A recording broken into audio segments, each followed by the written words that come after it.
अशोक बोरकर मडगावचे कवी, त्यांच्या भावना अतिशय हृदयद्रावक आहेत. कारण एक मुलगी आपल्या मृत आईबद्दल लिहितीये. बोरकरांची कविता आहे, एक मुलगी आपल्या मृत आईबद्दल लिहितीये, अशा आईला जिच्या वडिलांनी जाळून मारलंय. बोरकरांचे शब्द एका मुलीच्या भाषेत जिच्या आईला तिच्या वडिलांनी जाळून मारलंय. ऐकूया कविता, आई तू पुन्हा येऊ नकोस.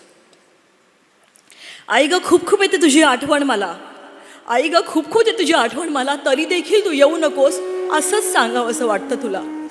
आई ग खूप खूप येते तुझी आठवण मला, तरी देखील तू पुन्हा येऊ नकोस असंच सांगावं असं वाटतं मला. आजा आजीचं तुला ओरडणं, बाबांचं येता जाता तुला मारणं, आजा आजीचं सतत ओरडणं, बाबांचं येता जाता तुला मारणं, जेव्हा सारं सारं आठवताना हुंक्या हुंक्यानं रडू येतं, तरी देखील तू पुन्हा येऊ नकोस असंच सांगावं असं वाटतं तुला. तरी देखील तू पुन्हा येऊ नकोस असंच सांगावं असं वाटतं तुला, कारण तुला पुन्हा एकदा मेलेलं पाहायचं नाही ग मला. आठवते आहे आजीने थापलेली भाकर तू मला भरवायचीस, आठवते आई आजीने थापलेली भाकर तू मला भरवायचीस, ठसका लागल्यावर बका बका खाण्याबद्दल खोटं खोटं रागवायचीस. आज रागवायला कुणी सुद्धा नव्हतं ग मला, आज रागवायला कुणी सुद्धा नव्हतं ग मला, तरी देखील तू येऊ नकोस असंच सांगावं असं वाटतं तुला.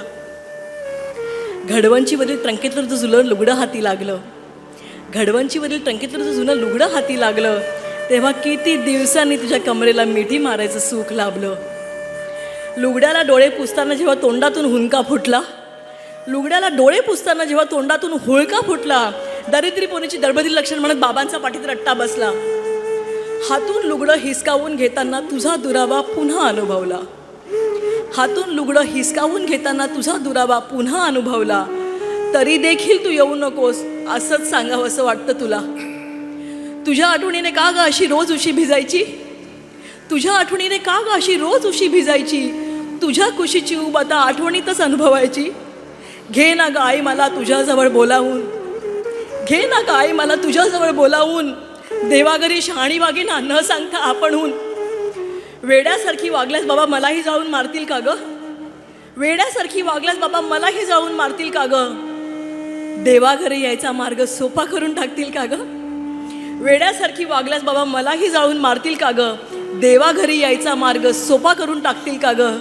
तुझ्या घरी यायचा पाहिला किती सोपा उपाय सुचला, तू पुन्हा येऊ नकोस आई, मीच येईन तुझ्या भेटीला, मीच येईन तुझ्या भेटीला.